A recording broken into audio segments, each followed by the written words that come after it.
हम इसराइल ऐसे मुल्कों को 10 मिनट में उड़ा के फेंक दें। आप क्या समझते हैं इसराइल की हैसियत को? अरे इसराइल हमारे सामने एक सेकंड नहीं रुक सकता। इस मुल्क को कैसे हम कह दें कि ये गांधी का मुल्क है? यकीनी तौर पे ये गोडसे का मुल्क है, लिखित में हो या ना हो।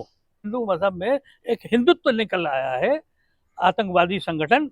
तो इसका मतलब यह है कि गांधी, नेहरू, अटल बिहारी वाजपेयी तक इन सब ने फिलिस्तीन की सपोर्ट की है। तो इसका मतलब यह वो आतंकवाद को सपोर्ट कर रहे थे। देश का जवाब प्राइम मिनिस्टर और देश।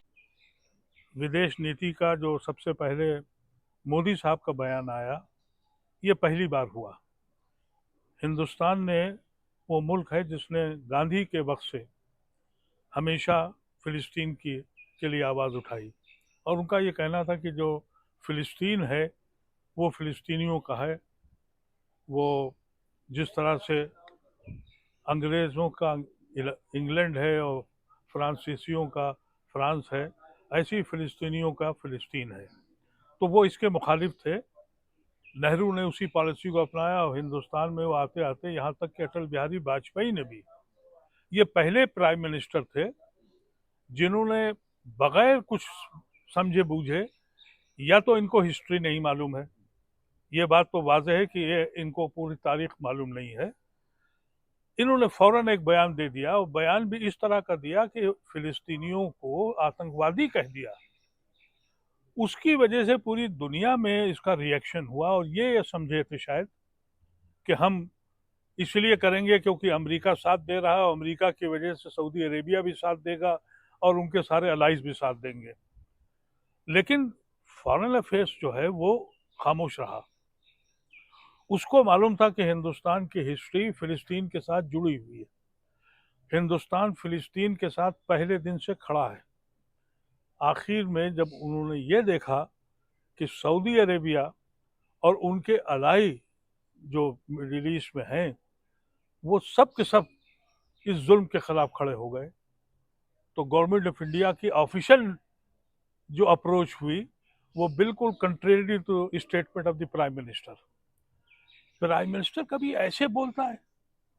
भाई, फॉरेन अफेयर्स का तो एक ऐसी पॉलिसी है जो बराबर कंटिन्यू करती है, सरकारें बदलती हैं, लेकिन हमारे अपने सहयोगियों के साथ हमारे मामला बनते हैं और धीरे धीरे वक्त के साथ चेंज होते हैं, उसमें सारी चीज़ें देखी जाती हैं। लेकिन ये हमारे प्राइम मिनिस्टर का मामला ये है, वो तो इलेक्शन पहलू को देख के बयान देते हैं। उनका ये बयान इसलिए था कि अभी इलेक्शन में कुछ हम इसको कम्युनल इशू बना कर फना करके ये करें।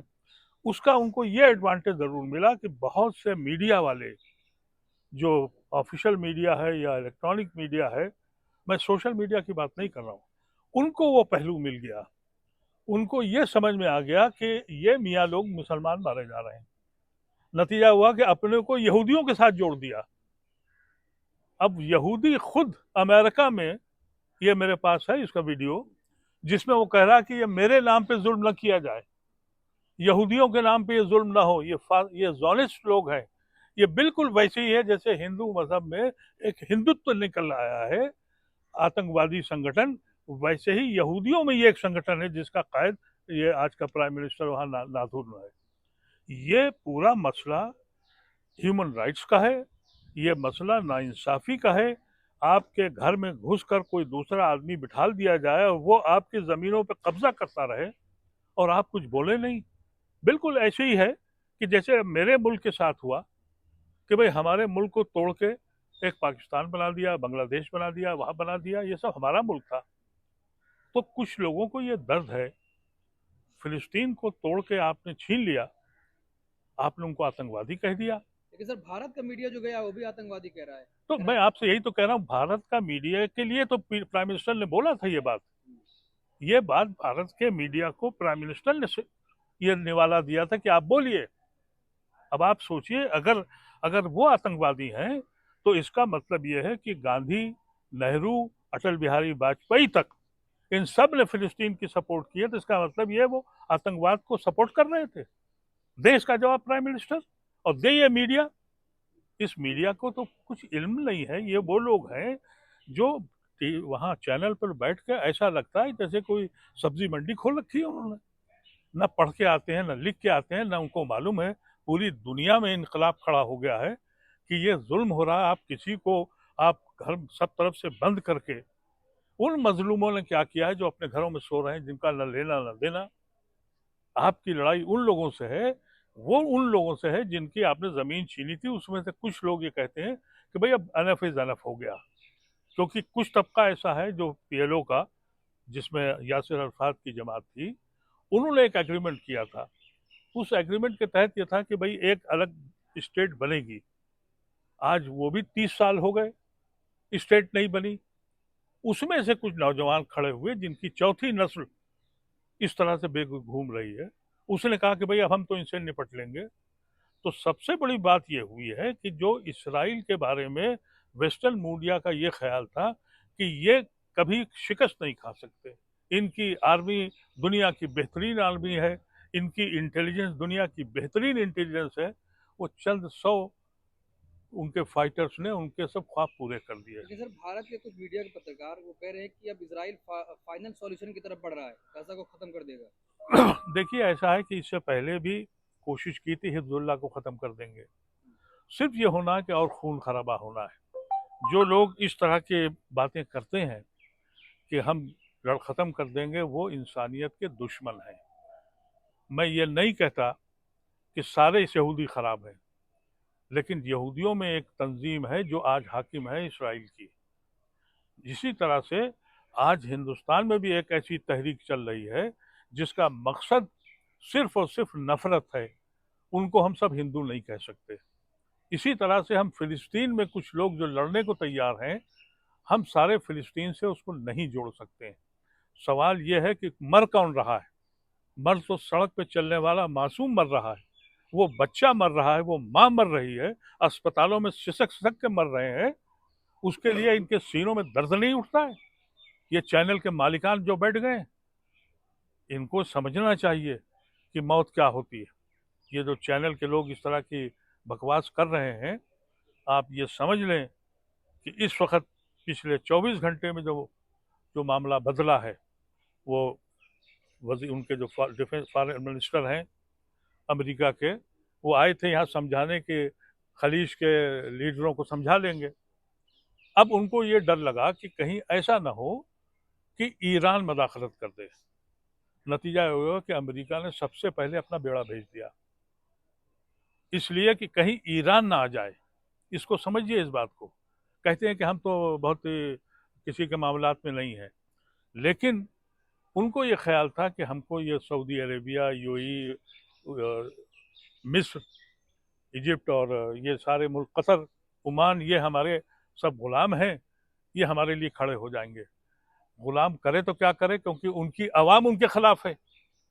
अगर आज ये लीडर्स जो सो कॉल्ड लीडर्स हैं इस मिडिल ईस्ट के, ये अगर फिलिस्तीन के खिलाफ नहीं खड़े हुए तो इनके तख्ते उलट दिए जाएंगे।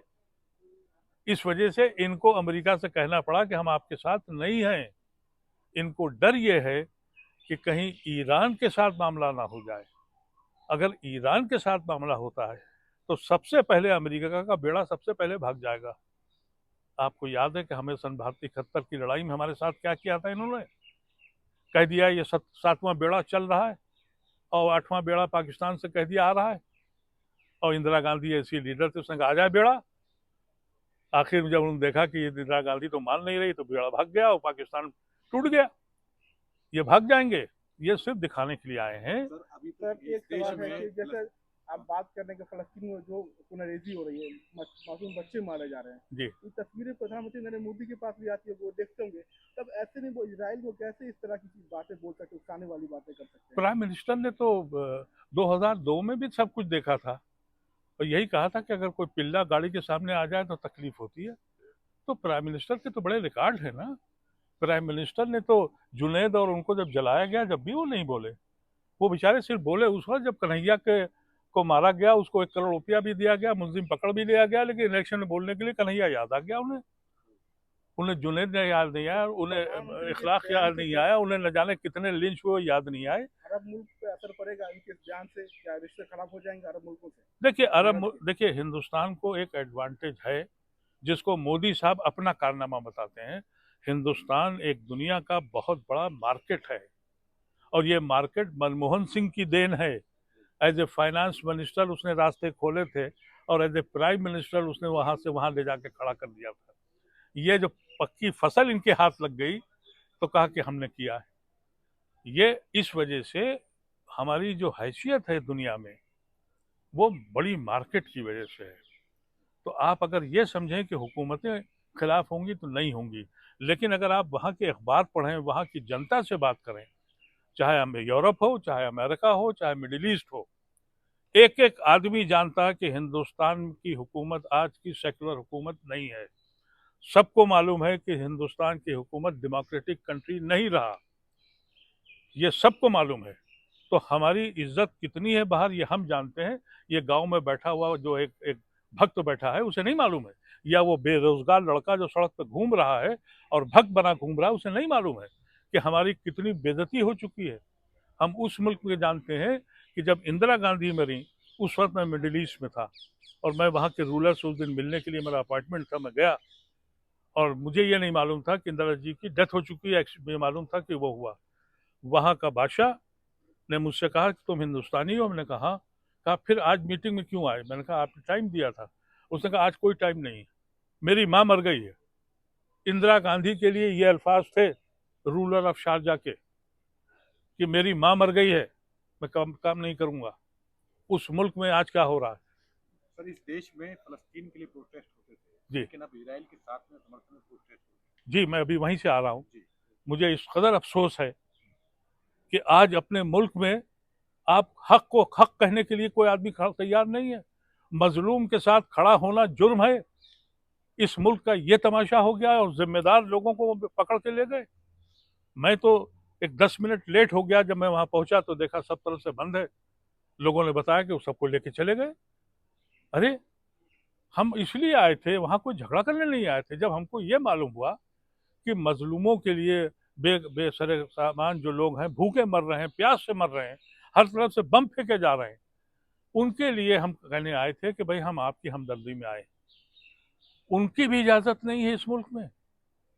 इस मुल्क को कैसे हम कह दें कि ये गांधी का मुल्क है? यकीनी तौर पे ये गोडसे का मुल्क है, लिखित में हो या न हो। सेलिब्रेशन हो रहा है फलस्तीनियों के मारे जाने पर। सेलिब्रेशन हो रहा है। जिस मुल्क की पार्लियामेंट में एक गालियां पूरी कौम को दी जाए और वो पार्लियामेंट ये कहे कि साहब हम मदर ऑफ डेमोक्रेसी हैं। मुझे बता दे हिंदुस्तान की तारीख में डेमोक्रेसी थी कब? अरे डेमोक्रेसी का तस्वुर तो गांधी और नेहरू लेके आए थे और उन्होंने डेमोक्रेसी कायम की थी जिसके पड़ाक से उड़ा दिए मौजूदा हुकूमत ने, और कहते हैं हम मदर ऑफ डेमोक्रेसी है। मुझे कोई तारीख ही बता दे कि हिंदुस्तान में कभी डेमोक्रेसी रही है? हमेशा बादशाहत रही है, एक बादशाह दूसरे राजा से लड़ता रहा है और उसी लड़ने के चक्कर में बाहर के लोग आए, वो हाकिम वक्त बने, वो भी बादशाह रहे। फिर ये मदर ऑफ डेमोक्रेसी क्या चीज है, मुझे कोई समझा तो दे। अरे मदर ऑफ डेमोक्रेसी का कॉन्सेप्ट तो नेहरू और गांधी लाए थे 1923 में, जब गांधी ने कहा कि हर आदमी का हक होगा कि वो अपना एक वोट देगा और कोई भी इलेक्शन लड़ सकता है। तो उस वक्त जिना और एनी बेसेंट और ये रॉय इनके ये लोग टूट के चले गए थे और उस वक्त आरएसएस बनाई गई थी कि भाई ये कौन आदमी बुढ़ा आ गया जो कह रहा है कि साहब एक सड़क का चलने वाला आदमी वो भी वोट पाएगा। मोदी आज प्राइम मिनिस्टर इसलिए है कि वो गांधी और नेहरू की बनाई हुई सोच थी जिसपे हिंदुस्तान की बुनियाद रखी गई थी। आज उसी पार्लियामेंट में एक कौम को गाली दी जा रही है, स्पीकर सुन नहीं रहा है और उस पर एक्शन नहीं हो रहा है और कहते हैं मदर ऑफ डेमोक्रेसी है। अफसोसनाक बात है। सर, भारतीय मीडिया पर आरोप लग रहा है कि जो इजराइल गए सरकार की तरफ से उनको भेजा गया है, आप जी। सही मानते हैं? इजराइल गवर्नमेंट ने उनको भेजा है या फिर भारत सरकार ने इस तरह से? भाई अगर इतनी मोहब्बत है तो कोई रिश्ता होगा। अब उनके बहने हुए हैं, साले हैं, क्या मुझे नहीं मालूम, लेकिन पत्रकार का काम है हक दिखाना।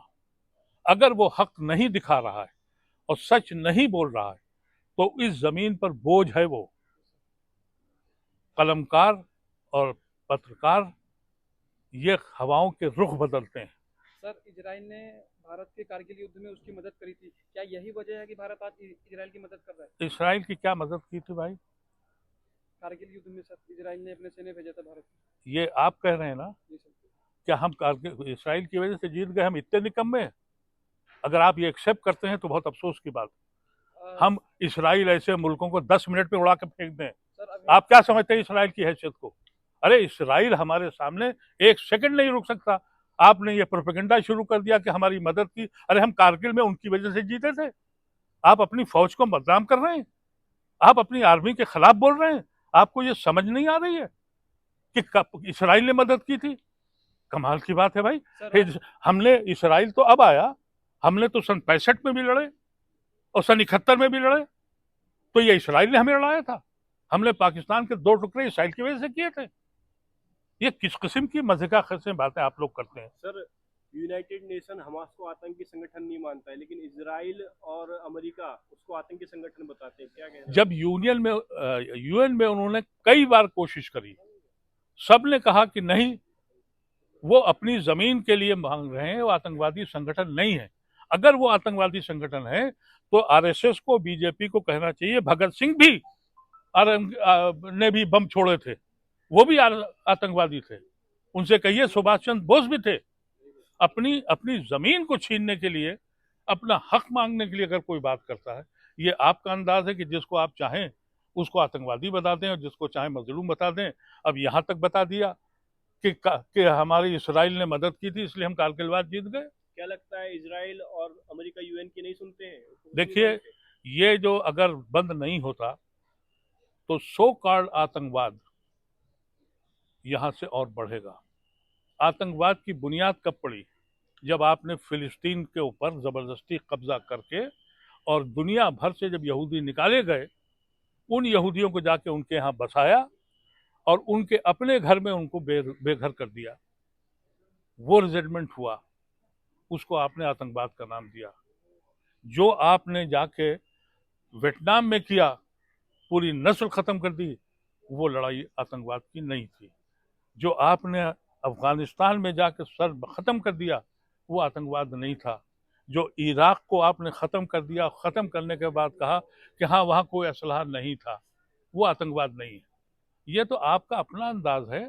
अब अभी तो प्राइम मिनिस्टर ने भी कहा कि आतंकवाद को डिफाइन किया जाए, तो मैं तो आज प्राइम मिनिस्टर से कहता हूं कि दिल के साथ बैठ के बैठिए और बताइए आतंकवाद क्या है, बताएं ना। ये जो हो रहा है और जो जुलूस निकल रहे हैं, कल हमारा एक प्रदर्शन था अलीगढ़ यूनिवर्सिटी का, उसी जगह पर जंतर मंतर पर, वहां 8-10 लोग इसराइल का झंडा लेकर और आए और नारे लगाने शुरू किए कि हम लोग कुछ बोले, हमको बोलना नहीं था। अगर आज उसी जगह पे कुछ लोग फिलिस्तीन का झंडा लेके नहीं, फिलिस्तीन की हिमायत में खड़ा होने गए थे, उनको बंद कर दिया। आप इसको डेमोक्रेटिक कंट्री कहते हैं? आप इसको सेकुलर कंट्री कहते हैं? अगर कहते हैं तो आपकी गलतफहमी है, मैं नहीं मानता हूँ। सर कांग्रेस पार्टी फिलिस्तीन का समर्थन कर चुकी है, लेकिन कर्नाटक में उन्हीं की सरकार है, फिलिस्तीन का समर्थन करने पर एफआईआर दर्ज हो जाती है।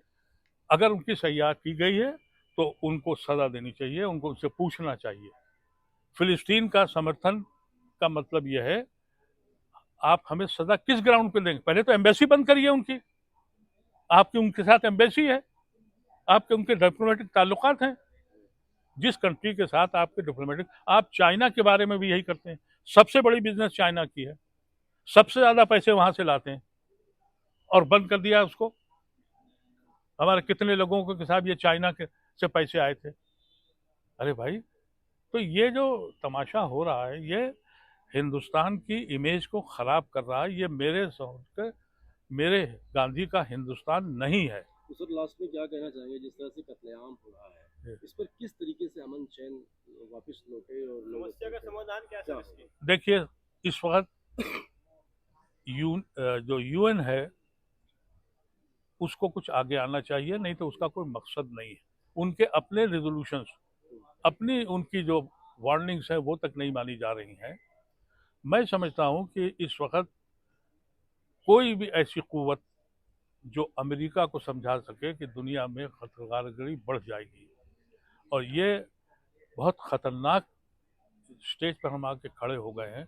अगर कोई आदमी ये गलतफहमी में है कि हम पूरी की पूरी बस्ती उड़ा देंगे और कब्जा कर लेंगे, तो उसका नतीजा हमने 70 साल में जो देखा, पूरी दुनिया में आतंक फैला है। और इस हमास के वो जो गाजा का एरिया है, अगर उसमें उन्होंने ज़मीन पे गए तो मैं समझता हूँ कि बहुत बड़ा नुकसान दुनिया देखेगी और बड़ा कत्लेआम होगा। हम सबको हाल ही करा रहे हैं वो यही होने जा रहा है। 5 घंटे का समय दिया गया है। वो समय से कुछ भी दे दें, वो 8 घंटे नहीं, वो 80 साल 100 साल तक के लिए जंग चलेगी। अली भाई, एक बड़ा अहम सवाल है जो दलील दी जा रही है कि यहूदी यहीं के थे, वहीं वापसी कर रहे हैं, वो उन्हीं की जगह है, पहले इन्हें हटा दिया था, और दलील दी जाती है जैसे राम मंदिर और तमाम चीजें कब्जा ली गई थी यहाँ के बारे में जी जो दलील है, इस तरह की दलीलें दी जा रही है। देखिए, ऐसा है कि यहाँ की बात आप छोड़ दें, इसलिए कि अगर आप पूरा स्टडी करेंगे तो गुलवारकर ने भी और वीर सावरकर ने भी यहूदियों के इस स्टैंड को हमेशा सराहा।